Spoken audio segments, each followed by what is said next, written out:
Halo, aku Miftah. Aku selalu percaya setiap orang itu punya kisah menarik, termasuk kamu yang lagi nonton video ini. Aku rasa bukan hanya orang-orang hebat yang boleh cerita, karena setiap orang pasti punya kisah yang berbeda. Dan ini adalah cerita singkat tentang perjalanan kuliahku. Setelah lulus SMA, aku nggak tahu mau lanjut kuliah atau enggak. Ya, kondisi finansial adalah alasan utamanya. Aku bahkan udah beberapa kali buat surat lamaran pekerjaan dan ikut program-program job fair, tapi ya masih belum berhasil.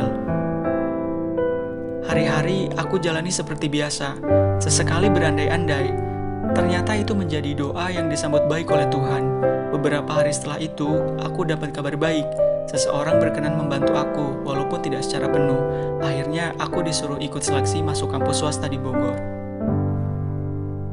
Juli 2019, aku pergi ke Bogor untuk ikut seleksi. Aku ikut seleksi masuk jurusan ilmu komputer saat itu. Setelah dipertimbangkan lagi, kedepannya pasti biaya untuk program studi ini lebih besar. Belum lagi perlu perangkat belajar yang mumpuni. Akhirnya aku pindah jurusan dan mengambil jurusan ilmu komunikasi. Tahun pertama kuliah aku lalui dengan lancar. Selain kuliah, saat itu aku juga bekerja di salah satu restoran di Bogor. Kuliah tanpa beasiswa itu berat bagi aku dan keluargaku dengan ekonomi yang pas-pasan. Aku udah coba mengajukan beasiswa, tapi sayangnya saat itu kuota beasiswa di kampus sudah penuh. Karena itu, semangat aku terpacu untuk tidak menyia-nyiakan kesempatan kuliah ini. Semangat itu ternyata membuatku mendapat nilai ujian tertinggi dari semua kelas di beberapa mata kuliah. Memasuki tahun kedua, orang tuaku udah gak sanggup lagi membiayai kuliahku. Aku berusaha mencari-cari beasiswa. Aku sempat terpikir untuk pindah kampus. Aku sudah menyiapkan berkas-berkas pindah. Bahkan aku sudah mengikuti beberapa seleksi masuk kampus lain lewat jalur beasiswa. Tapi semua belum bernasib baik. Rata-rata beasiswa yang ku dapat hanya 70%. Tapi masalah biaya ini belum juga teratasi. Satu-satunya jalan yang bisa aku lakukan saat itu adalah membuat permohonan cuti. Aku udah pamit, aku juga nggak tahu apakah aku bisa lanjut kuliah lagi atau enggak.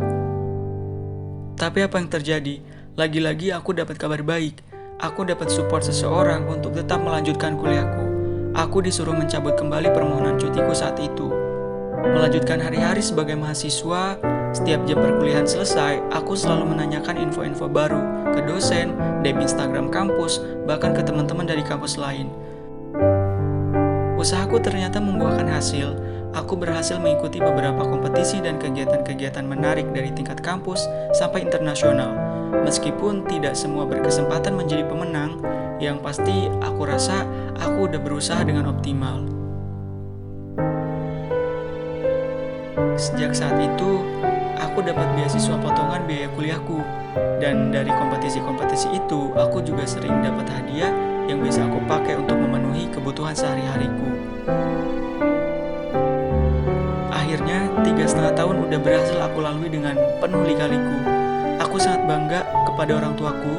Mereka bisa melahirkan seorang sarjana pertamanya di keluarga kami dengan bermodalkan perjuangan dan doa. Aku senang bisa mengantarkan kedua orang tuaku untuk duduk di bangku khusus saat wisuda. Namanya dipanggil dan mendapat banyak ucapan selamat dan salam hormat dari orang-orang banyak.